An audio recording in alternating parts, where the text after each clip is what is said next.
नमस्कार, स्वागत है आपका बिहार समाचार में। तो बिहार में आज कुछ अजीबोगरीब और कुछ हैरान कर देने वाली खबरें सामने आ रही है। तो वहीं चुनावी माहौल के बीच कुछ बड़ी घोषणाएं कर दी गई, तो वहीं कोरोना के मामले भी मिल रहे हैं 2000 के करीब। तो आज के ताजा और सनसनी खबरों पर बात करने से पहले आपसे अनुरोध है, कृपया वीडियो को एक लाइक अवश्य कर दीजिएगा।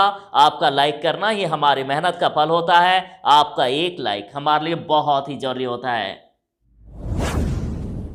तो बिहार में भले ही रिकवरी रेट बढ़ रहा है, लेकिन कोरोना के मामले भी लगातार बढ़ते ही जा रहे हैं। बिहार में 1928 नए कोरोना पॉजिटिव मरीजों की हुई पहचान और संक्रमितों की कुल संख्या 1,38,265 तक पहुंच गई।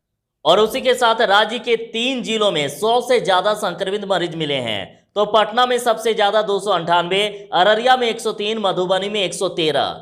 उसी के साथ अरवल में 26, औरंगाबाद में 39, बांका में 22, बेगूसराय में 70, भागलपुर में 86, भोजपुर में 21, बक्सर में 24, दरभंगा में 43, पूर्वी चंपारण में 58, गया में 37, गोपालगंज में 55, जमुई में 33, जहानाबाद में 32, कैमूर में 15, कटिहार में 51, खगड़िया में 15, किशनगंज में 41, लखीसराय में 21, मधेपुरा में 52, मुंगेर में 28, मुजफ्फरपुर में 83, नालंदा में 48, नवादा में 15, पूर्णिया में 71, रोहतास में 22, सहरसा में 61, समस्तीपुर में 41, सारण में 46, शेखपुरा में 33, शिवहर में 12, सीतामढ़ी में 41, सिवान में 27, सुपौल में 77, वैशाली में 25 और पश्चिमी चंपारण में 38 नए संक्रमितों की हुई पहचान।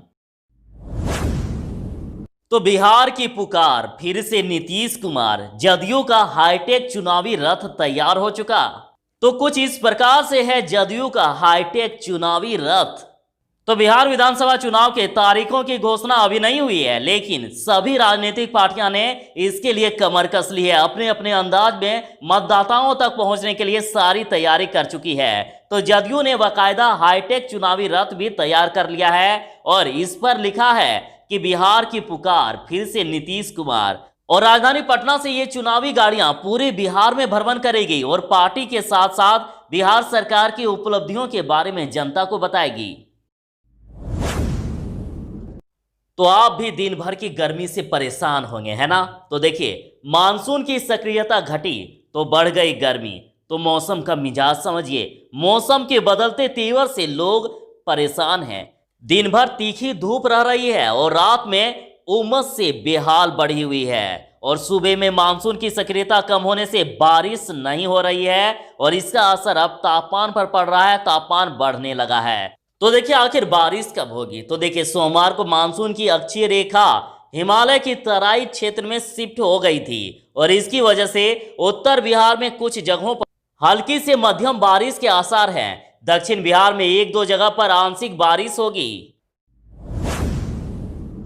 तो सुशील कुमार मोदी जी का ऐलान कि बिहार में अकेले दम पर सरकार बनाने की ताकत किसी दल में नहीं। तो बिहार के उप मुख्यमंत्री सुशील कुमार मोदी जी ने कहा है कि बिहार में किसी भी दल के पास अकेले सरकार बनाने की ताकत नहीं है। उन्होंने बिहार में महागठबंधन को मजबूरी नहीं बल्कि हकीकत कहा है। उनका कहना है कि बिहार में गठबंधन की राजनीति एक वास्तविकता है और भारतीय जनता पार्टी यानी भाजपा, जदयू और आरजेडी इसके त्रिकोण हैं तथा इसमें से किसी को इस मुगालते में नहीं रहना चाहिए कि वह अपने बूते चुनाव जीतकर सरकार बना सकता है।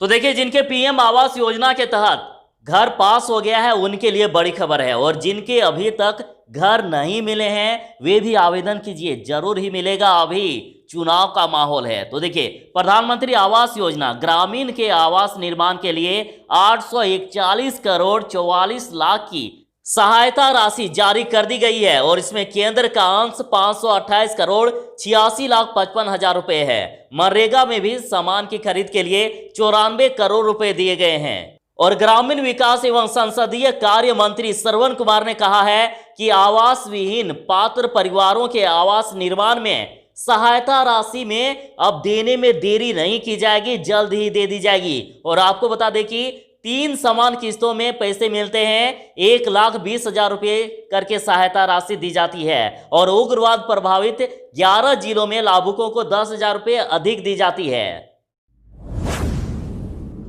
कांग्रेस की पहली वर्चुअल रैली टली और अब 4 सितंबर से बिहार चुनाव को लेकर अलग अलग मुद्दों पर होगी कई रैलियां। तो मंगलवार को होने वाली कांग्रेस की पहली वर्चुअल रैली टाल दी गई है और पार्टी ने अब 4 सितंबर से बिहार चुनाव को लेकर अलग अलग मुद्दों को लेकर रैली की प्लानिंग की है। और सोमवार को पूर्व राष्ट्रपति प्रणब मुखर्जी के निधन के बाद देश भर में राष्ट्रीय शोक घोषित किया गया है और इसी के चलते कांग्रेस ने 3 दिनों तक रैली को स्थगित कर दिया है। तो विधानसभा चुनाव से पहले राजद में एक और टूट और विधायक वीरेंद्र कुमार जदयू में हुए शामिल। तो बिहार विधानसभा चुनाव से पहले राजद को लगातार कई झटके लग रहे हैं और मंगलवार को बेगूसराय के तेघड़ा से राजद विधायक वीरेंद्र कुमार ने जदयू का दामन थाम लिया और जदयू सांसद ललन सिंह ने उन्हें पार्टी की सदस्यता दिलाई। तो एक अच्छी खबर आ गई कि 406 करोड़ से बनेगा कमला बराज और 1,10,000 एकड़ में होगी सिंचाई। तो मधुबनी जिले के जयनगर में कमला नदी पर बनने वाले बराज पर अब 406 करोड़ रुपए खर्च होंगे। साथ ही इससे 1,10,000 एकड़ में सिंचाई हो सकेगा और बराज का नया एस्टीमेट तैयार किया गया है और पहले इसका एस्टीमेट 363 करोड़ था। मुख्यमंत्री ने इसे अत्याधुनिक तरीके से बनाने का निर्देश दिया है जिससे राशि बढ़ी है। तो नीतीश कुमार की पहली वर्चुअल रैली 6 की जगह अब 7 सितंबर को होगी। तो जहां कांग्रेस की रैली 4 सितंबर को हो रही है तो वहीं 7 सितंबर को जदयू की रैली हो रही है। तो जदयू को मुख्यमंत्री नीतीश कुमार की वर्चुअल रैली की तैयारी के लिए एक दिन का और समय मिल गया है। 6 सितंबर को होने वाली रैली अब 7 सितंबर को होगी और पार्टी ने ऐप लॉन्च के कार्यक्रम को रद्द कर दिया है और भवन निर्माण मंत्री अशोक चौधरी ने कहा कि अब सीधे 7 सितंबर को रैली होगी और पार्टी ने यह फैसला पूर्व राष्ट्रपति प्रणब मुखर्जी के निधन के बाद घोषित 6 दिन के राष्ट्रीय शोक के चलते किया है। तो एक गजब की खबर, सड़क हादसे में मौत पर मिला 4 लाख का चेक बाउंस हो गया और पीड़ित पक्ष ने प्रशासन को भेजा लीगल नोटिस। तो आमतौर पर निजी व्यक्ति के चेक बाउंस होने की खबर मिलती रहती है, लेकिन एक मामला ऐसा सामने आया है जिसमें प्रशासन का चेक भी बाउंस कर गया है। तो मामला है सदर अंचलाधिकारी द्वारा निर्गत चेक का। तो चेक बाउंस होने के बाद नाराज लाभार्थी ने सदर सीओ को लीगल नोटिस जारी करते हुए 1 हफ्ते के अंदर चेक में वर्णित राशि 4 लाख रुपए व 9% वार्षिक दर से सूद के साथ भुगतान करने की मांग की है। ओह माय गॉड, आज तो कमाल की खबरें सामने आ रही है। देखिए, बिहार में कोसी क्षेत्र में बाढ़ पीड़ितों की समस्या को सुलझाने के लिए बने प्राधिकार का दफ्तर ही लापता। तो कोसी प्रमंडल के बाढ़ पीड़ितों की समस्या का समाधान के लिए बनाया गया कोसी पीड़ित विकास प्राधिकार का दफ्तर लापता हो गया है और पहले कभी यह दफ्तर सहरसा में हुआ करता था और आज सरकार के आधे दर्जन से भी अधिक विभागों और प्राधिकार पदेन अध्यक्ष सहित सदस्यों को भी जानकारी नहीं है कि इसका दफ्तर आखिर कहां है और इसका खुलासा आरटीआई में मांगी गई सूचना से हुआ है। तो बड़ी खबर आ रही है कि बिहार में शिक्षकों के नियुक्ति पत्र पर अब उनका फोटो भी होगा। तो एक ही व्यक्ति अब कई जगह शिक्षक नियुक्त होकर वेतन नहीं उठा सकता है और राज्य सरकार और शिक्षा विभाग ने शिक्षकों की नियुक्ति में डुप्लीकेसी रोकने के लिए कारगर व्यवस्था की है और इसके साथ ही आपराधिक पृष्ठभूमि का अब कोई भी अभ्यर्थी सरकारी विद्यालयों में अब शिक्षक नहीं बन पाएगा और इसलिए नहीं बन पाएगा क्योंकि चरित्र प्रमाण पत्र अनिवार्य कर दिया गया है, यानी स्वच्छ छवि वाले ही बनेंगे शिक्षक। तो दरोगा बहाली यानी बीपीएसएससी ने बिहार में दरोगा बहाली की लिखित परीक्षा की तारीख तय कर दी है। तो चलिए जानते हैं आखिर कब होगी परीक्षा। तो बीपीएसएससी ने दरोगा बहाली यानी एसआई एग्जाम की लिखित परीक्षा की घोषणा कर दी है और घोषणा करते हुए ये बताया है कि 11 अक्टूबर को होगी दरोगा बहाली की मुख्य परीक्षा और परीक्षा के लिए राज्य भर में 13 जिलों में सेंटर बनाया गया है।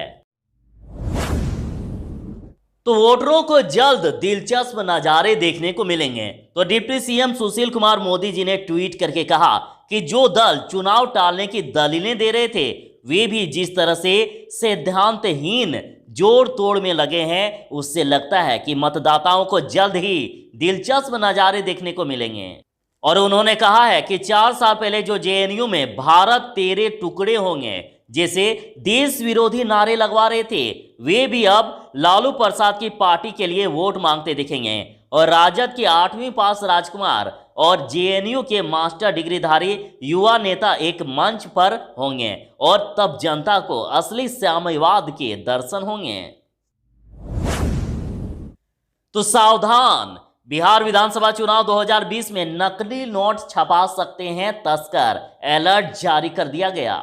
तो ध्यान दीजिएगा, सूत्रों के मुताबिक खुफिया एजेंसियों को भनक लगी है कि तस्कर बिहार में नकली नोट डंप करने के लिए सक्रिय है और बड़े की जगह छोटे छोटे खेप में नोट लाए जा सकते हैं ताकि पकड़े जाने पर भी बड़ा नुकसान ना हो।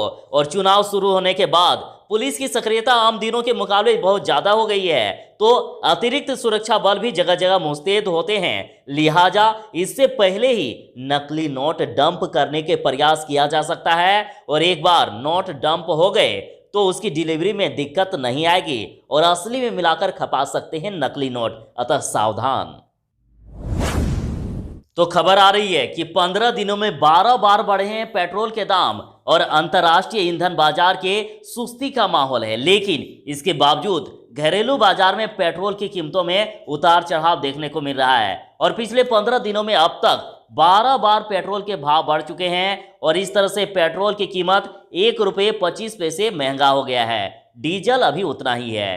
तो देखिए, इस तरह से दाम बढ़े हैं, 15 दिन में 12 बार दाम बढ़ाए गए हैं।